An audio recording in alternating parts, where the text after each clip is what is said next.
Muchas gracias, Edu. Muchas gracias. Y bueno, tenemos poco tiempo, somos bastantes. Voy a ser bastante breve en mis presentaciones, lo más rápido posible para que habléis vosotros, que son los que tenéis que contarnos. La mesa, como bien ha dicho Edu, pues es con una temática bastante amplia: servicios para autónomos, protección del negocio y el futuro. Y creo que bueno, todos los perfiles que tenemos aquí nos van a aportar mucho valor a la hora de comentar cada uno su parcela en la que bueno, son verdaderos expertos. No vamos a seguir el orden según estamos sentados, vamos a alternar para que haya más movimiento. Lo que sí os digo es que voy a ser bastante estricto en el horario, en el tiempo que tenéis cada uno para exponer, porque si no, no llegamos, tenemos que llegar.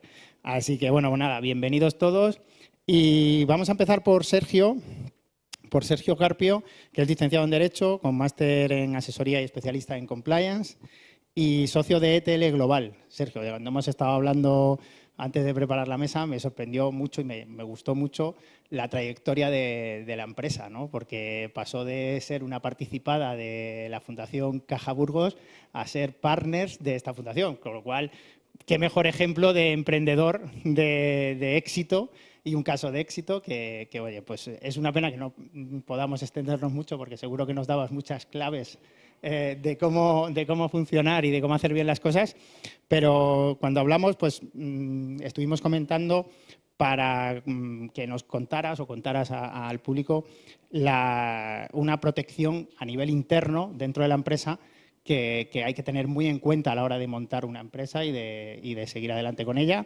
que es los acuerdos de socios, que muchas veces pues muchos emprendedores se nos olvida que tenemos eso. Entonces, ¿se escucha, Sergio? ¿Hola? Perfecto, ahora sí.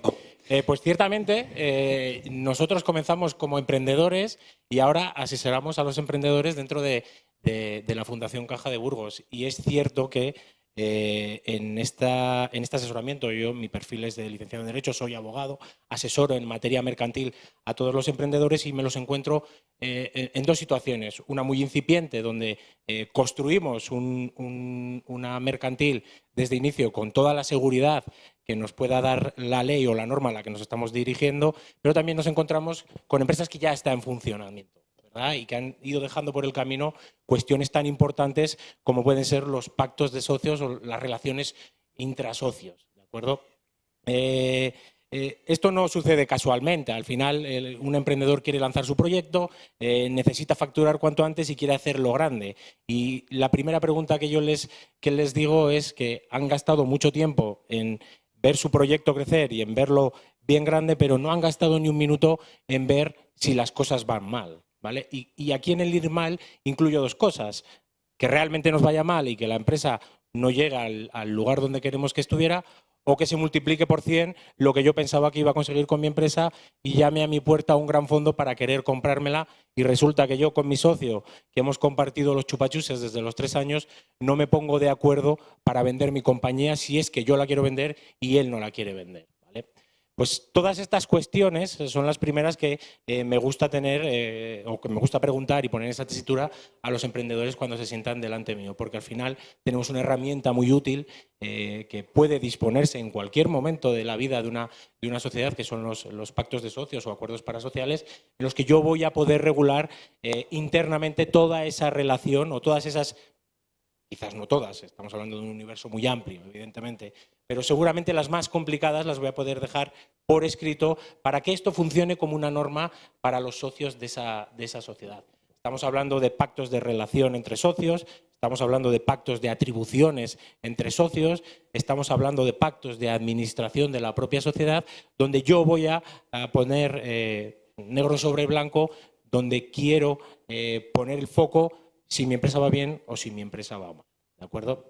Es tan sencillo como que muchas de estas compañías se constituyen con tanta celeridad para llevar a un buen puerto mi empresa, que lo que hacemos es cogemos unos estatutos rápidamente, constituimos una sociedad y nos ponemos a funcionar.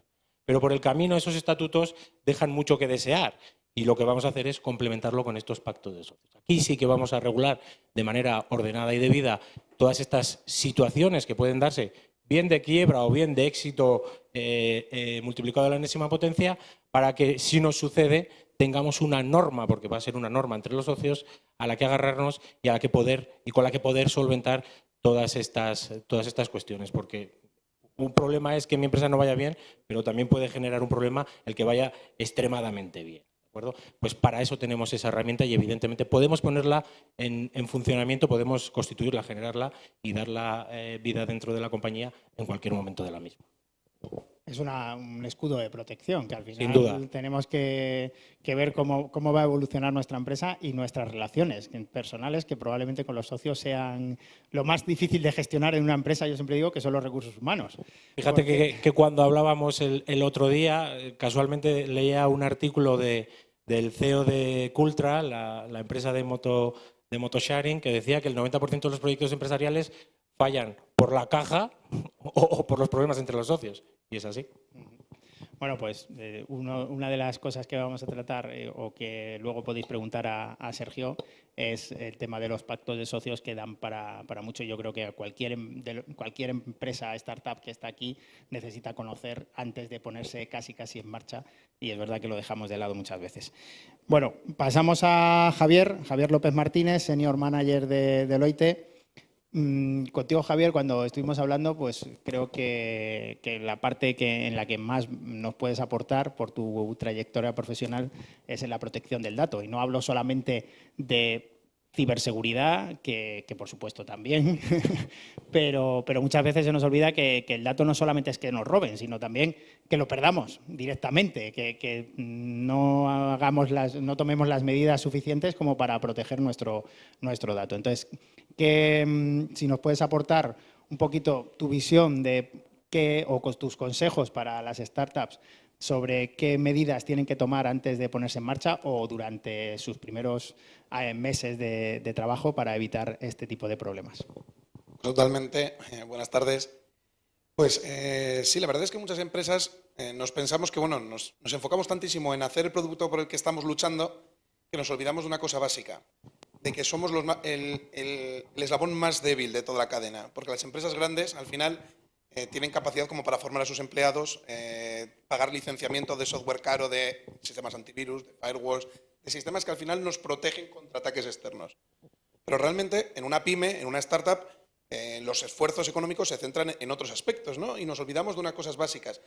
No quiero decir con esto que se tengan que invertir fondos en ello, no. Es tan fácil como concienciar a la gente del equipo, porque casi siempre todos los ataques, o sea, el eslabón más débil es el propio empleado, porque siempre o casi siempre suelen venir el problema de seguridad en la empresa por ingeniería social. Básicamente que nos engañan. Entonces, tú piensas que esto a ti no te va a pasar, pero sin embargo, solo tienes que buscar la palabra ransomware, que es lo que ahora se utiliza. Ahora ya los ciberdelincuentes no se dedican a hacer virus para destruir tu ordenador, no. Van a donde pueden sacar dinero, intentan hacer negocio con ello. ¿Y cómo pueden hacer negocio con ello? Encriptándote todos los datos. Se meten a tu ordenador, encriptan los datos y entonces es que además está ahora evolucionando, porque antes únicamente te podían pedir un chantaje económico de decirte, oye, si quieres recuperar los datos, pues esto te va a costar 50.000 euros. Y entonces tú evalúas si pagas o no. ¿Qué pasa? Que todo el mundo recomienda no pagar, no cedas, porque tampoco te garantizan de que te vayan a devolver los datos, no te lo garantizan. Y aparte, porque si cedes en eso, igual luego aún así, o no te lo devuelven o te lo vuelven a liar al de un tiempo. Entonces dices, bueno, pues no pagues. Entonces ya ha ido evolucionando, que dicen, ¿no quieres pagar? De acuerdo, no es que no te los vayamos a devolver, es que vamos a difundirlos públicamente. Y entonces ya dices, espérate, ha llegado a otra dimensión, ¿no? Sé que ibas a decir que era un modelo de suscripción. No, cada vez me tienes que pagar paga mensualmente por tus datos. Y entonces ahí entra otro punto que dices, espérate, las demandas que me pueden caer, el problemas legales que puedo entrar porque hay datos de mis clientes que se hacen públicos por un fallo de seguridad mío, entonces ya igual no me parece tanto dinero. Pero muchas veces decís, esto a mí no me va a pasar. Pues fijaros cómo os digo que es la ingeniería social lo que cunde. Ha habido casos, muchos casos, que eran tan sencillos como coger, y esto ha pasado en bufetes de abogados, que han dejado tirado un pendrive en el ascensor. O sea, es ciberataque de proximidad. Han dejado un pendrive tirado en el ascensor. Bonito, que parezca bien, que no parezca de publicidad. Entonces cualquiera dice, bueno, pues un pendrive. Entonces, bueno, hay probabilidad de que justo lo coja el bufete de abogados que está en ese edificio. y lo meta en el pendrive. Pues eso ha pasado. Lo ha metido en el ordenador y automáticamente, ¡pum! Pero fijaros ahora la inteligencia que siguen para intentar sacar esto. Están tratando, por ejemplo, esto ha pasado, casos reales, os estoy contando, estudio de arquitectura en el que les llega un correo electrónico de una agencia, haciéndose pasar por una agencia de fotografía conocida y demás, y piden un presupuesto. Queremos hacer esto, un diseño, tal, para un cliente. Entonces entran en una situación de confianza. Y lo siguiente que te hacen es decir, bueno, vale, para las fotos que os quiero pasar, para el boceto que hemos hecho, para que nos lo diseñéis, te lo paso aquí en un zip, pero por seguridad, una contraseña, lo típico, un zip que le pones una contraseña, ¿no? Eso lo único que está haciendo es que cuando un zip tiene una contraseña, el antivirus no es capaz de descifrar lo que hay dentro para ver si es realmente un virus. Y ya cuando es demasiado tarde. Porque rápidamente meter la contraseña pensando que es una fotografía para hacer un presupuesto, ya estás perdido. Se acabó el juego. Entonces, la única solución que tienes en ese momento es desenchufar cuanto puedas el ordenador, cuanto antes, intentar apagarlo. Eso le pasó a Telefónica y el mensaje que le llegó a todos los empleados es apagar vuestros ordenadores. Y ya veremos ahora lo que pasa. ¿Cómo podemos solucionar esto? Es muy importante tener una noción básica que es hacer copias de seguridad. Pero evidentemente no hacer la copia de seguridad en tu propia oficina. Porque lo primero que hace el virus cuando infecta un ordenador es tirar de la red local para buscar los siguientes ordenadores y ir saltando. Entonces, la clave es llevar las copias de seguridad a la nube. Y no es que sea, porque muchos decís, bueno, pues me compro un disco duro, lo pongo y hago copia de seguridad en local. Pero, lo he dicho, no soluciona el problema. Entonces, la solución es llevaros las copias de seguridad a la nube. Y en muchísimos de los casos es inmensamente más barato que tener un disco duro en tu propia oficina. Es más, muchas empresas necesitan tener copias de seguridad de facturación por tema legal durante X años. ¿Cuántos años tiene que tener una empresa las facturas? Al menos 4. ¿Sabéis cuánto supone tener de miles de clientes las facturas guardadas, por ejemplo, en vuestra empresa en discos duros, por mucho que los tengáis en vuestra oficina? Es que en la nube cuesta nada, porque tienen optimizado para cosas que son de larguísima duración. Entonces, muchas veces te piensas que te va a salir más caro y realmente estás poniendo en juego la continuidad de tu negocio.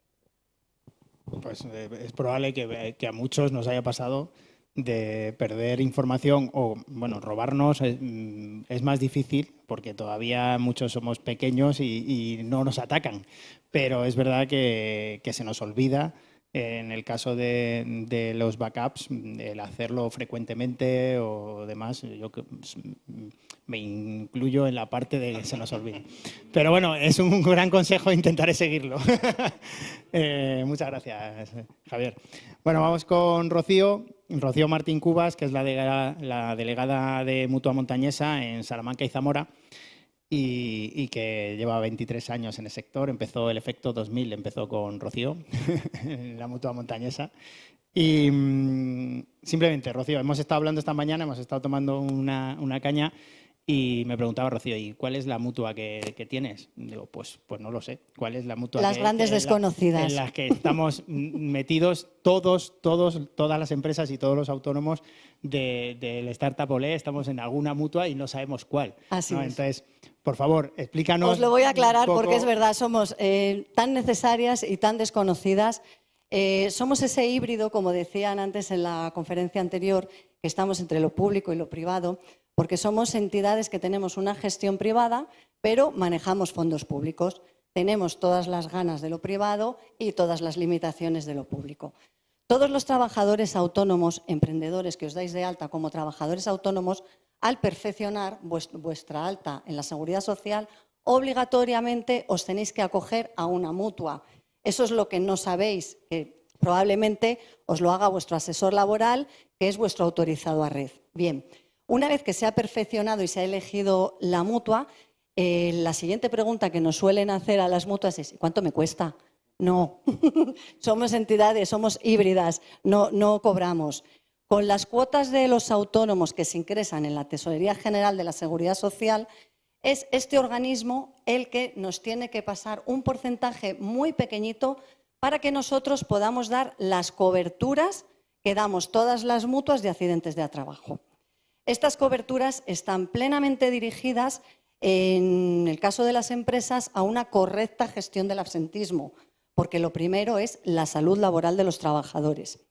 Entonces, lo que nosotros ofrecemos son el control de la contingencia profesional, que significa que bien un trabajador autónomo o bien un trabajador del régimen general se accidenta en su puesto de trabajo o por motivo de su trabajo, este trabajador tiende a ir a un hospital cuando tiene una mutua y lo que tiene que hacer es ir a su centro asistencial, donde le vamos a hacer una toma de datos, vamos a comprobar que es mutualista nuestro y automáticamente le va a ver el servicio médico.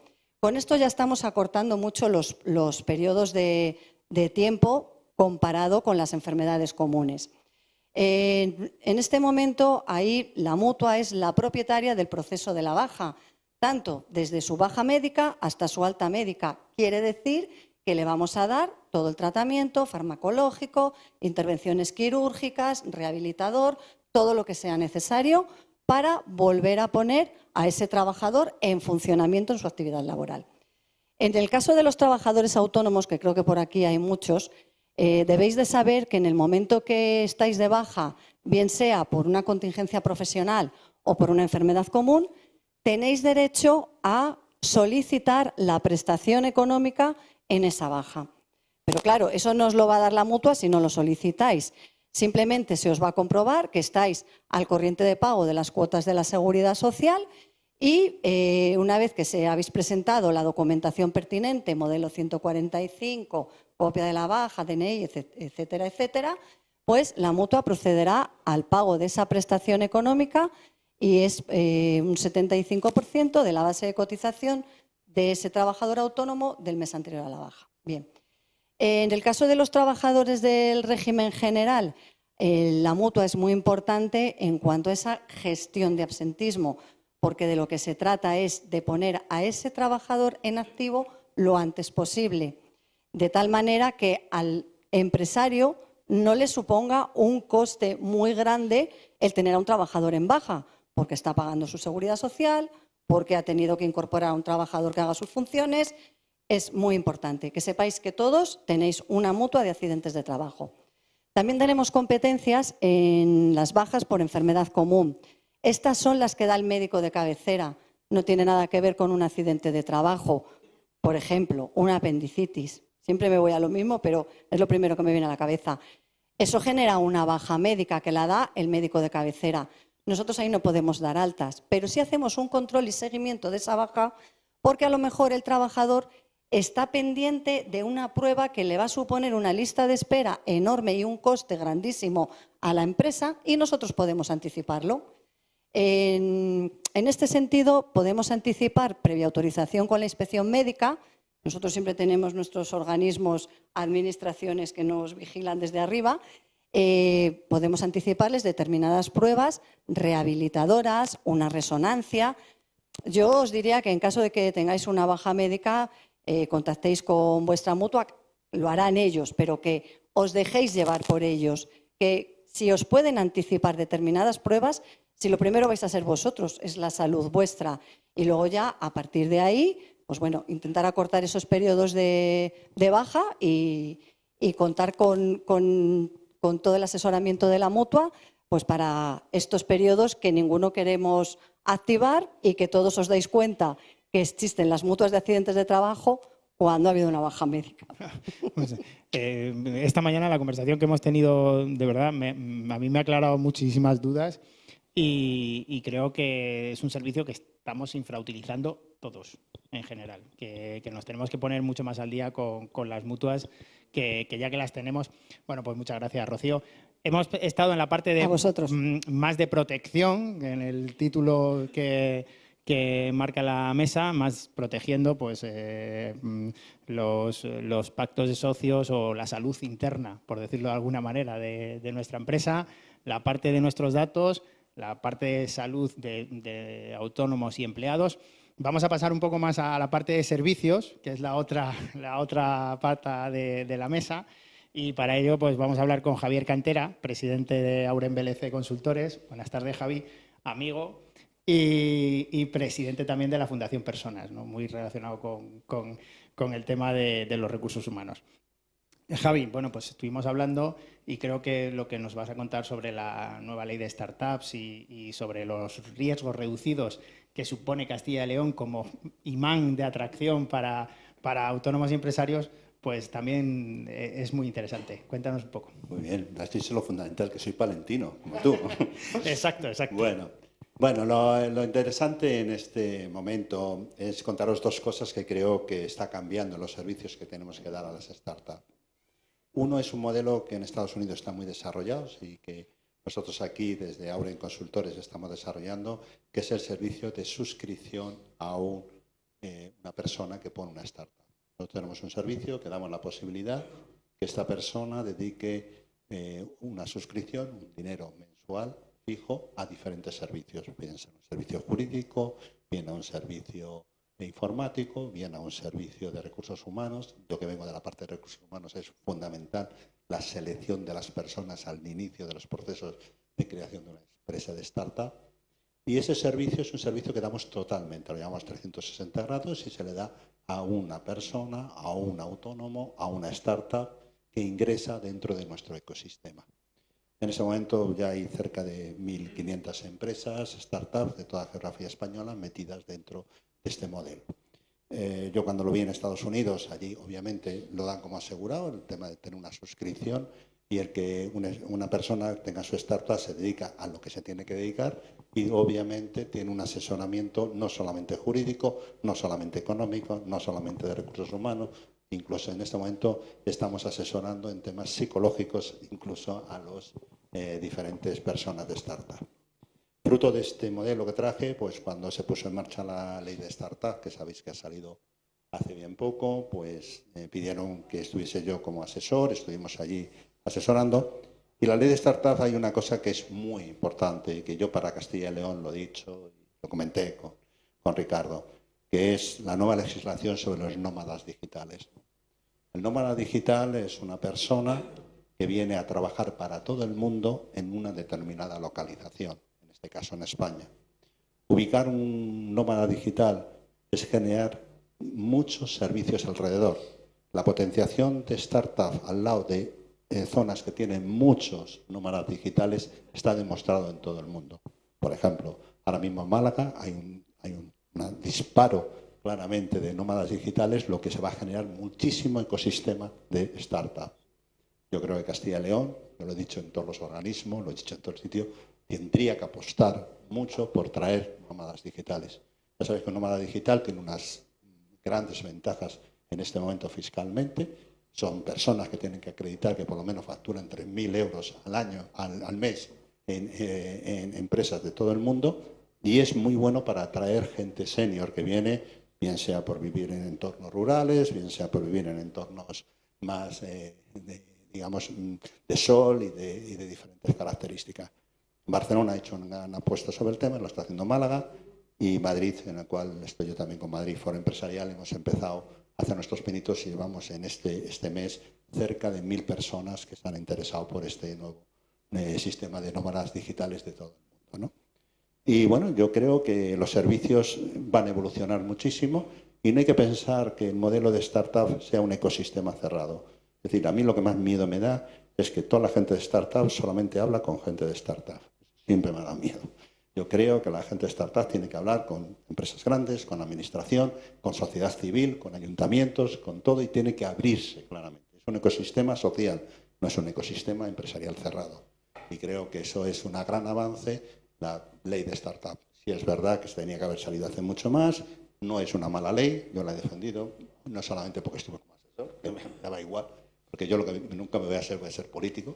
He aprendido claramente, estando en estas cosas, que ser político hay que tener unas tragaderas que nunca tendremos los empresarios. Los empresarios somos gente de mi tierra, como yo digo, pan, pan, vino, vino. No somos nada que doblamos la opinión en un momento dado. Y yo creo que sí que es bueno que se pueda desarrollar. Y para mí, el nómadas digitales y los modelos de suscripción, de atención a las startups, creo que son dos modelos de evolución muy interesantes en el ecosistema de startup. Muchas gracias, Javi. Te iba a cortar, como a los políticos. Me has visto el gesto y muchísimas gracias. Y nada, hablando también de servicios, pues vamos a hablar con Luis Fernando Robledano, que es fundador y CEO de Europa.red. Europea.red, disculpa, europea.red.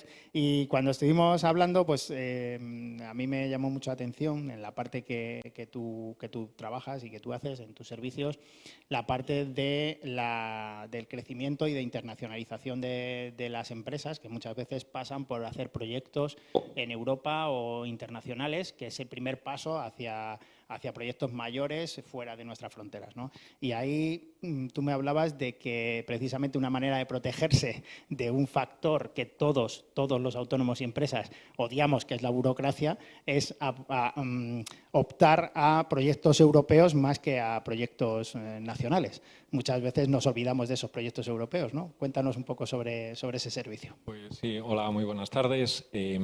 Bueno, la financiación europea yo diría que es la gran desconocida, ¿vale? Yo tuve la suerte de participar en proyectos europeos desde hace muchos años y estaba siempre dirigido a la innovación y bueno, estaba quizá muy pegado a las universidades, pero eso fue cambiando, ¿vale? Y entonces ahora hay programas de financiación. En este momento el programa que está abierto hay 100.000 millones de euros para pequeñas y medianas empresas innovadoras. Por cierto, para Europa un autónomo es una persona de una sola, o sea, es una empresa de una sola persona, es decir, puede acceder a ir a por financiación europea.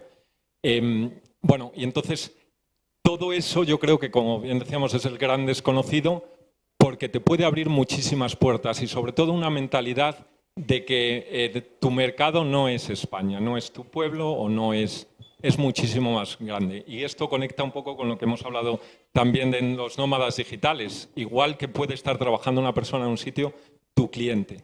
Mi primer cliente, desde aquí, fue en Alemania, ¿vale? Y aquí hay una burocracia que tienes que ser autónomo europeo, que tienes que... Al principio no me lo querían conceder porque decían, oye, no, pero tú, ¿qué? ¿Por qué quieres darte de algo para pedir el poder facturar a nivel europeo? ¿Pero por qué si no tienes actividad? No, es que, bueno, yo soy revisor de proyectos europeos para la Comisión Europea, entonces la primera actividad que tuve era facturar eso. Y digo, bueno, ¿y qué? Bueno, pues hay muchas veces, y yo creo que es una pega, que desde la administración pública se desconocen muchos ámbitos más amplios que van a Europa.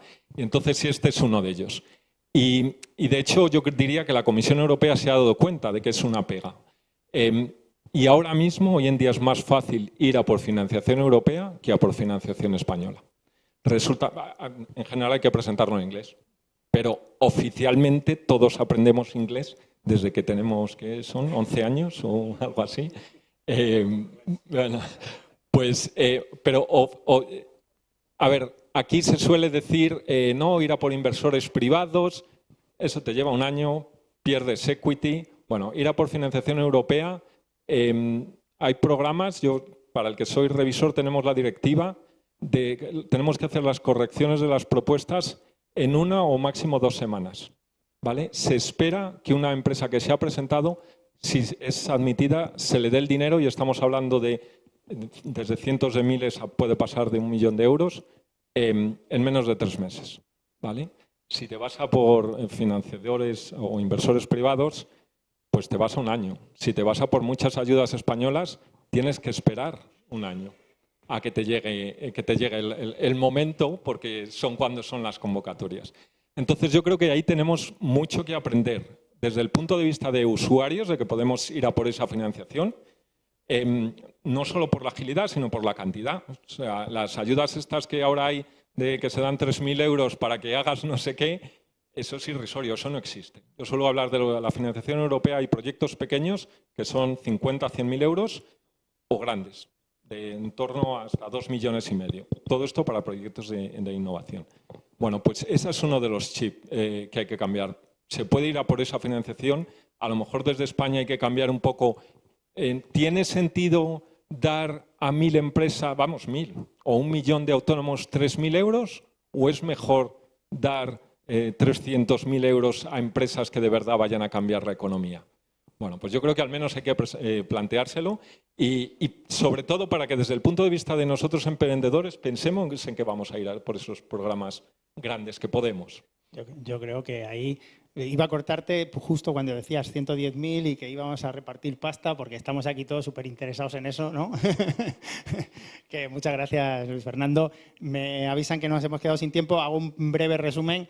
Luis Fernando nos ha dicho que 110.000 millones en proyectos europeos y sobre todo una cosa fundamental cuando estamos naciendo, ¿no? Como empresas o como autónomos, la rapidez en la toma de decisiones que muchas veces nos lleva por delante cuando presentas un proyecto y al final tardan 3 meses en resolver, ¿no? O 4 o 5 y al final se te quitan hasta las ganas, ¿no? Ya el tiempo real económico, ¿no? Me quedo también con la parte de Javi del ecosistema social, que no nos cerremos como emprendedores y que hagamos esto un ecosistema de startup social, que nos mezclemos con las grandes empresas, que seguro que Deloitte también nos tiene la puerta abierta, segurísimo. Y luego ya, por cerrar la parte de protección, las posibles causas de la muerte de un negocio que muchas veces no se tienen en cuenta. La salud laboral de un empleado, que nos aprovechemos de las mutuas y de la que todos tenemos. La protección de los datos, que no nos lo van a robar tampoco, que simplemente pueden ser, pues eso, que se nos cae o se nos rompe un ordenador y nos hemos quedado sin datos. Aprovechemos la nube y los backups. Y la salud mental. Yo hablo de los pactos de socios, es salud mental para los emprendedores, porque al final te da mucha tranquilidad saber que en cualquier momento de la vida laboral, de la vida de tu empresa, pues sabes qué posibilidades tienes a la hora de entrar o de salir, barreras de entrada y salida que son fundamentales. Pues nada, muchísimas gracias a todos, espero que os haya gustado, espero que os haya resultado interesante y nada, muchas gracias por asistir.